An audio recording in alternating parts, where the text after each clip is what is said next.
Which is your favourite photo, Conky?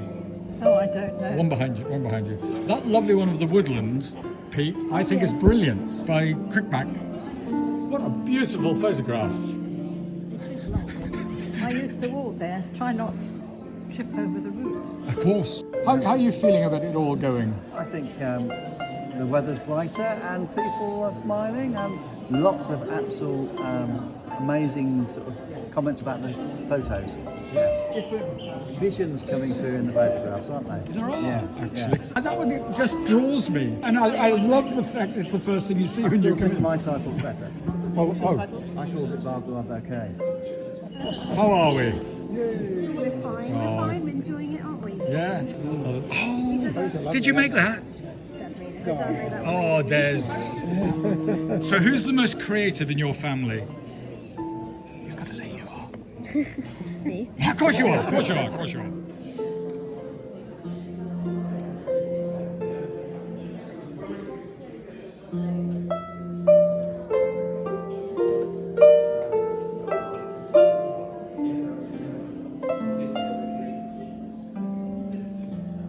Just missed me mastering the Technology. technology until three goes. Well, Conky just gave up. We ended up going to Richard to sort out on the master scheme. But this is a lovely spread. You've all been busy baking. Yes. Two Magna. Well- No, you wouldn't pay for mine. I'm sure you're too modest. No, I'm not. I'm really not. Yes. Wiggly worms, shiny snails, buzzy wasps and bees, woodlice, ants and wintergreen, beetles, flies and fleas, all those little critters that creep and crawl and fly, they're doing such a brilliant job, so let them pass on by.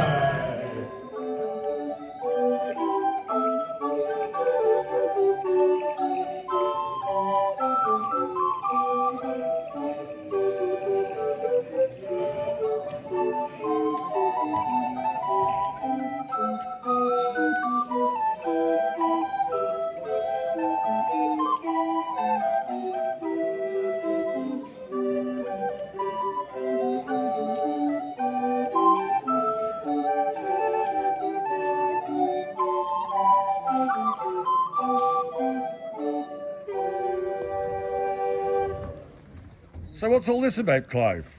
Well, we're here to support the festival here in St Andrews. St Andrews, Magna. In Magna. Yeah. And we have a little Bristol book stand. Yeah. And we published a lovely book about Robin Prythich and his Prithick. Prithick. Prithick. Oh, Prithick. You've Oh. never known how to pronounce it all this time. No. And we have a little book stand for Bristol Books. And we've done a lovely book on buzzards by Robin Prithick. Brilliant. And it's here for sale, and we're giving 10% of all sales to whatever charity the church. would Probably like us it's to the give. church itself. I think we're a bit worried that it might fall down. Perfect.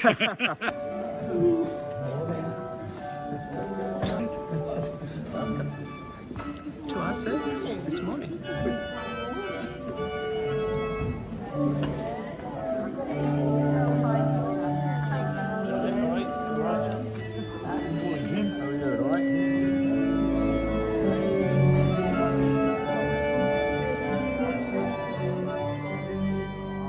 Morning worship for biodiversity and for the Chew Valley. And it's good morning to Bishop Michael. It is so good to have our Bishop with us today, to celebrate with us, to give the prizes and to be part of this occasion. So thank you, Bishop Michael, for being here. Good morning, everybody. It's lovely to be with you and amazing to see all this creativity and skill and celebration of our wonderful world here in church today. So thank you so much for having me. It's just wonderful joy to be with you. Thank you very much indeed.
has seen the white-tailed eagle that is down at Chew Valley Lake at the moment? Hands up. Handful of people. And who has seen more than one tortoiseshell butterfly this year? Well, a few more. Tortoiseshells? Small tortoiseshells have crashed another 40%. So they're just disappearing. We've got white-tailed eagles. We've got 96, and some of us have counted them, 96 glossy ibis down in the valley at the moment. But we're losing insects. We're losing our biodiversity all the time. And in fact, 3 of the insect organisations have just declared an insect emergency because we are losing them so much. So there is much that's going wrong and much that we need to say sorry to God for about the ways that we've impacted on that. And I suspect that all of you here know that, appreciate that, and do your best to change it. So when we're saying sorry in these prayers of confession, we're saying sorry for ourselves, but also for the rest of our community. And I hope when we go out to make a little bit of difference and tell somebody else about the differences that we can make to bring that diversity back, to encourage it and to nurture it. All nature has a feeling. Woods, fields, brooks are life eternal, and in silence they speak happiness beyond the reach of books. There's nothing mortal in them. Their decay is the green life of change, to pass away and come again in blooms revivified. Its birth was heaven, eternal is its stay, and with the sun and moon shall still abide, beneath their day and night and heaven wide. Bishop Mike.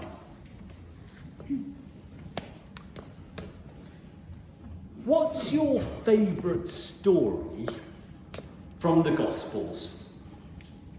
Is it about the son who falls out with his family? Or the one about the farmer sowing seeds? Maybe you're caught up in the drama about the man who gets beaten up and left beside the roadside. Or maybe you like those stories about simple, everyday life. So the one about the woman who bakes bread.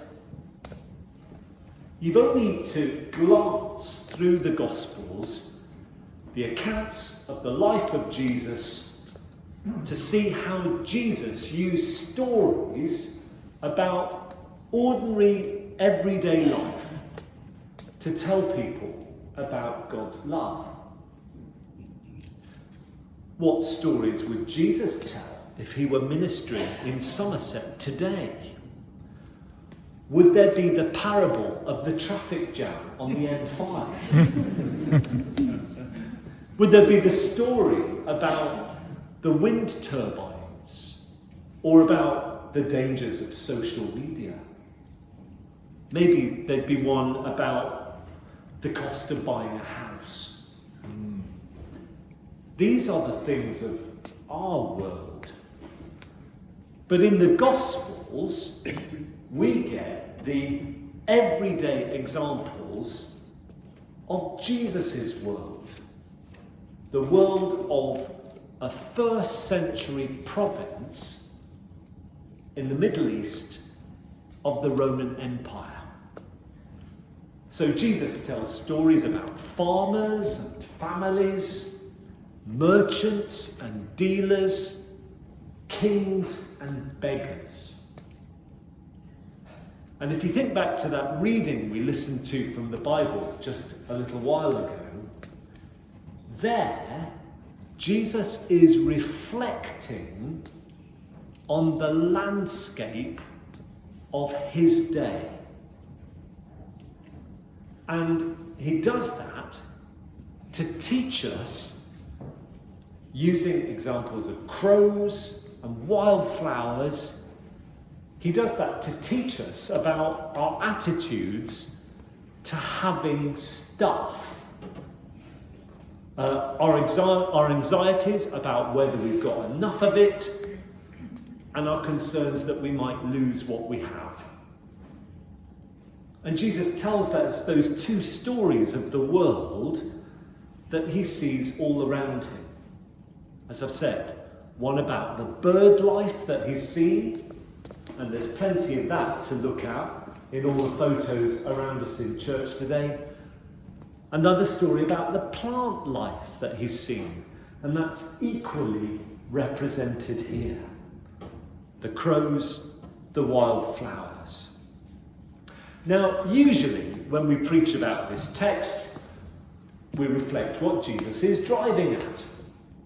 He's teaching about having possessions, worrying about them, the need to trust God, and so on. But as we meet here in the Chew Valley today, and as we're in awe of everybody's creativity in producing these amazing photographs that are all around us, I'm not quite sure that these are the things that we should be thinking about today. Rather, I think we should turn our attention to the assumptions that Jesus had that enabled him to tell these stories, and this particular story based in the landscape that he did.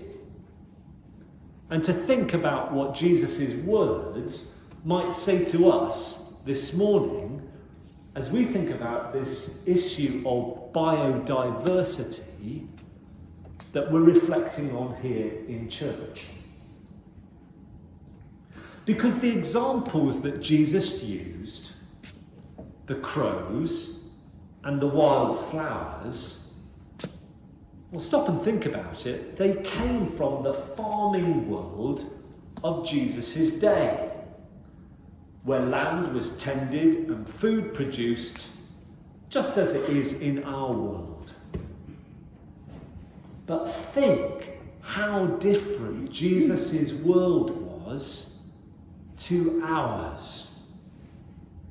Jesus didn't live in a world of pesticides and herbicides. For him, there weren't any combine harvesters or chainsaws. There weren't any agricultural subsidies or World Trade Organization treaties.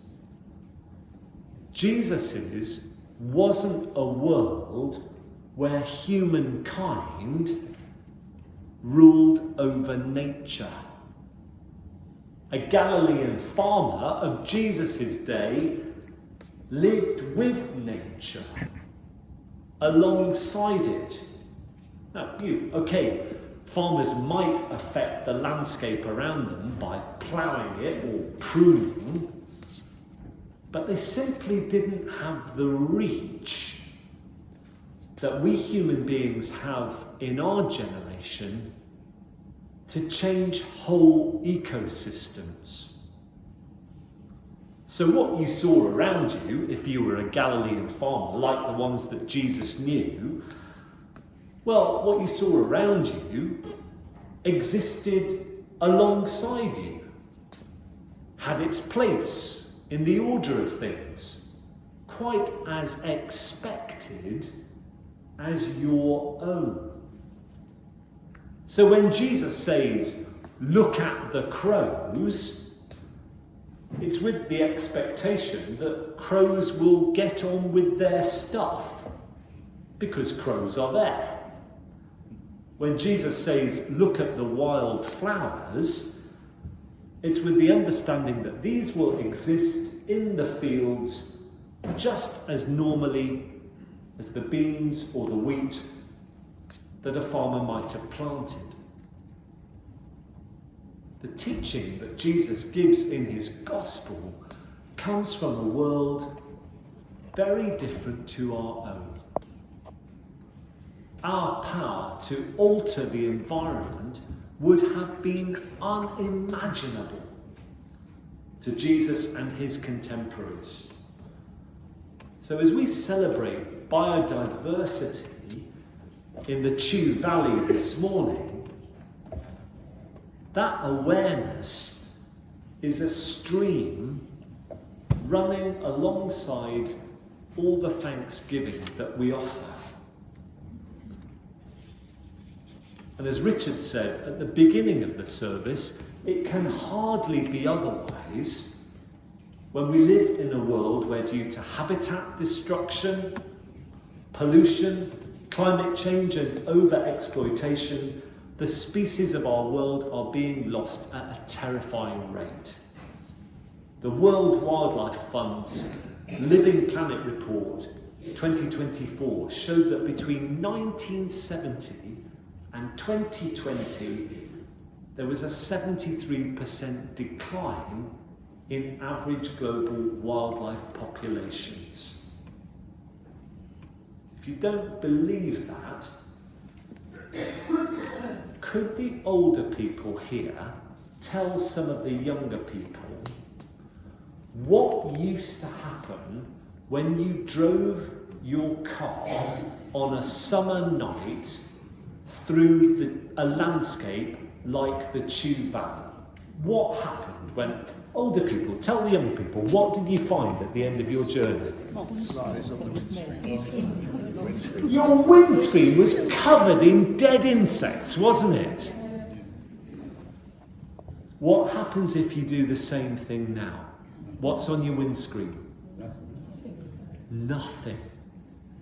That's the change we've seen in the last 50 years. Do not worry, says Jesus, as he uses the wildlife of his landscape to put across his message. But I would suggest that in the face of the loss that we see around us, surely our response can be nothing other than to worry. Not to worry, the alternative is a blind, callous disregard of the loss and destruction that's going on around us. But, having said this, there is sound wisdom in Jesus' teaching that we've listened to today about the concern that we should have. For in preparation for today, I spent some time looking at the literature on biodiversity loss, or websites about it that exist, and I looked at what they have to say. And I can't say I'm enormously impressed with the tenor of much of what is said. Because lots of the argument seems to say we can't have biodiversity loss because biodiversity is really important for human life and economic activity. So, for example, if you look at a website about the loss of pollinators, like the butterflies that Richard mentioned, then that's often accompanied by calculations of the monetary value that they bring to the global economy.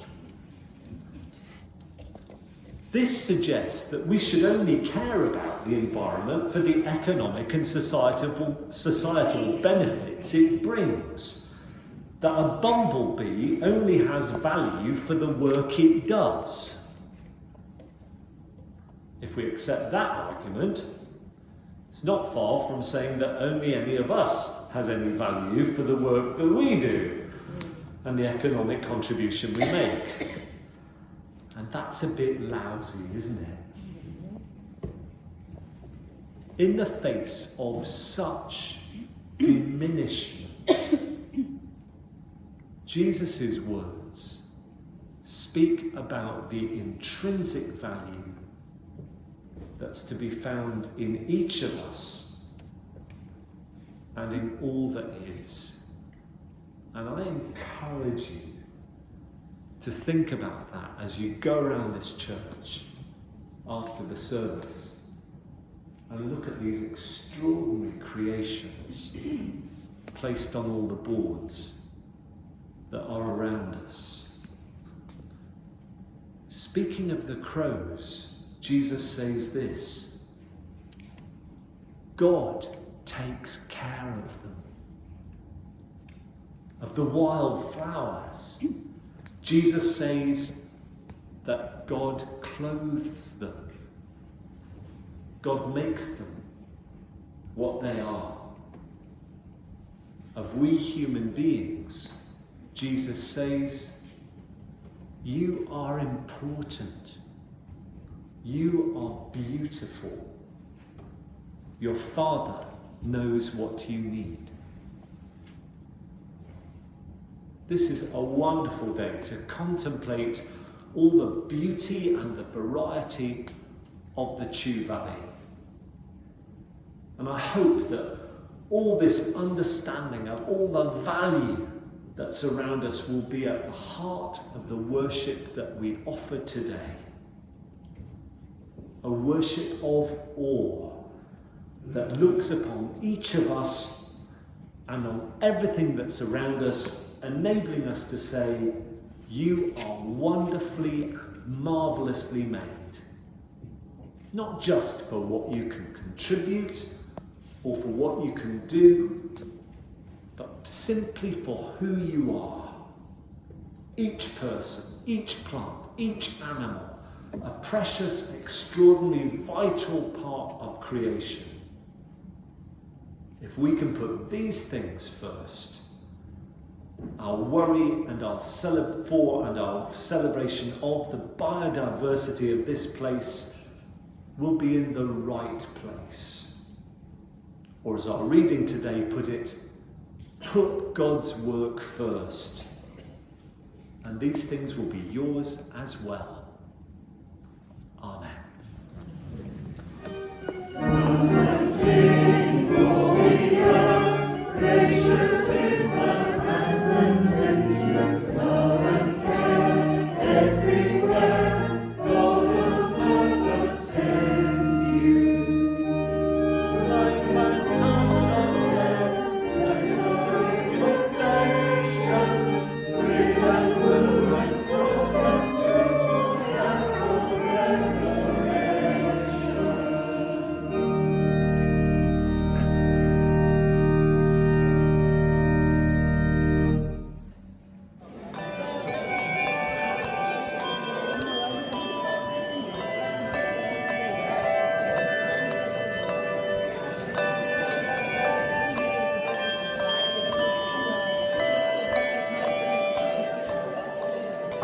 Privilege to be here in Magna today and see the contributions of a whole community in celebration of all the life of this beautiful part of the world. And I'm so proud of the work of Richard, the vicar, who's brought it all together and worked with the team that's made it all possible. And it's been a brilliant occasion for us all to be part of. I just admire the amount of work that's gone into this, because it's a huge amount of work. I mean, just the service alone, there's an enormous amount of work here. Coordinating everything, getting everything together. I think it's a great thing. I used the word to his wife after the service, tradition. You know, you've set yourself up for a tradition. And she said, well, you know, we've got to think about whether we're going to do it next year. I mean, anything that brings the community together has got to be a good thing. Absolutely. And, you know, in this setting as well, absolutely wonderful.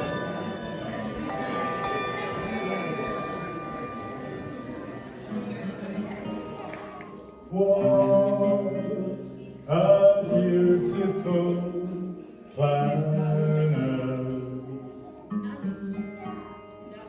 Why would you want to harm it?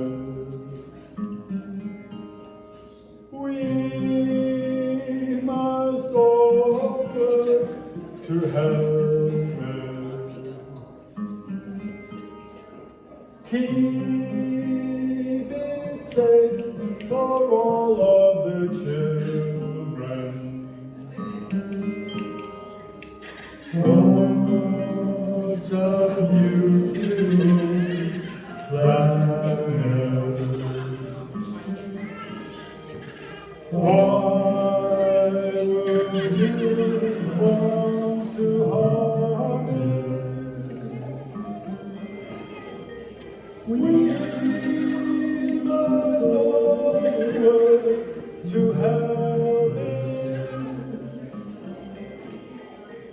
What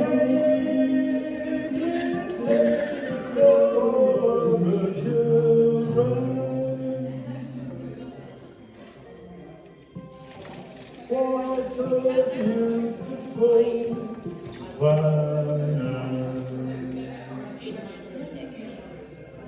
What would you want to hold?